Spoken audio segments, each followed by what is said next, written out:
ഞാനൊരു മെൻറ്റോസ് വാങ്ങിക്കാറുണ്ട്. അപ്പം തന്നെ ഈ സൗണ്ട് കിട്ടും.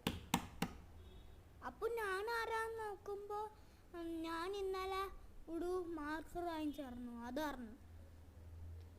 അപ്പം ഞാൻ കുറേ അങ്ങോട്ട് വെക്കാൻ നോക്കിയേ. അപ്പോൾ ഞാൻ ഈ വീഡിയോയിൽ ഈ കുറേ വെക്കാൻ നോക്കി. എന്നാലും അത് അങ്ങ് നല്ലോണം നിന്നില്ല. എന്നാലും ഞാൻ വീഡിയോ കട്ട് ചെയ്ത് നല്ലോണം നിന്ന്.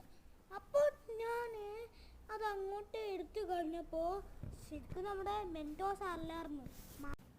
മാർക്കർ ആയിക്കഴിഞ്ഞാൽ എനിക്ക് എഴുതാൻ ഭയങ്കര എക്സൈറ്റഡ് ആയിരുന്നു. അതുകൊണ്ട് ഞാൻ എഴുതാൻ തുടങ്ങിയപ്പോൾ ഞാൻ കൂടി കൊമ്പൻ ബസ് ആയിരുന്നു വരച്ചത്. പാർട്ട് 2 കാണിച്ചു തരാം കൊമ്പൻ ബസ് എങ്ങനെയാണെന്ന്. പിന്നെ ഞാൻ ആണെങ്കിൽ ഇങ്ങനെ ഡ്രോ ചെയ്തുകൊണ്ടിരിക്കുമായിരുന്നു. പാർട്ട് 2 കാണാം. Bye bye.